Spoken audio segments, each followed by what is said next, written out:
on the day the church burnt, we had a meeting of ODM that time, on that particular day.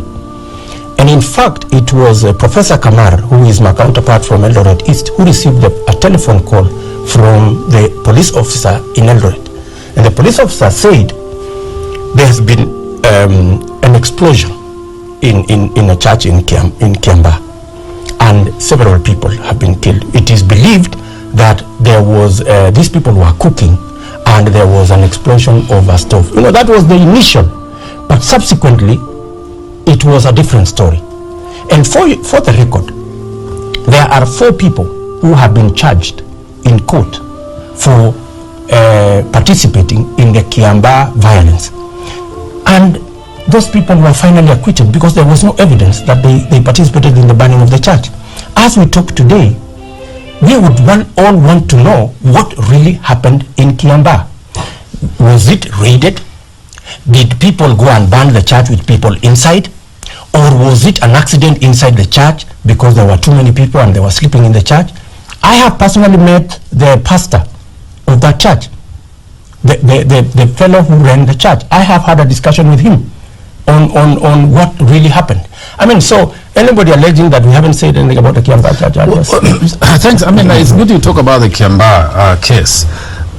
Listening to people in the public domain, there seems to be a certain perception that you have not expressed sufficient remorse for the post-election violence and the killings which occurred, especially in Rift Valley, in Kiambaa included, Ban Forest and so on, because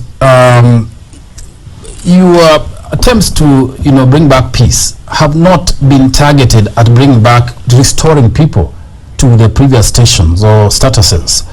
2, and which was, even in my view, I wonder why, when there was a memorial for the Kiambaa church victims, and even the president attended, you missed that event. How do you explain that?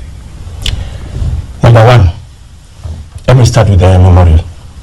There was a controversy as to where exactly these people should be buried.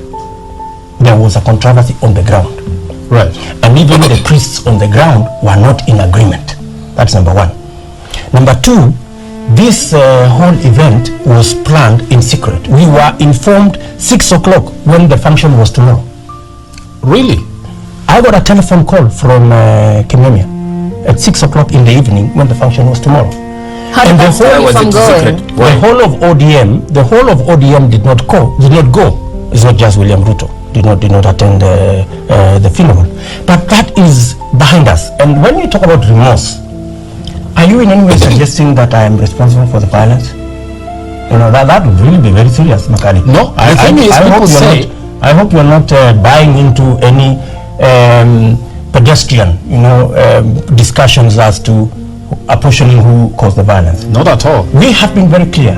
When we went, we are among the first members of parliament to go to Ban Forest, to go to Keses, to go to Kimuri, where all this violence took place. We went there with members of parliament from Central Province. Then many people said, no, these people are not coming for peace. These are looking for politics.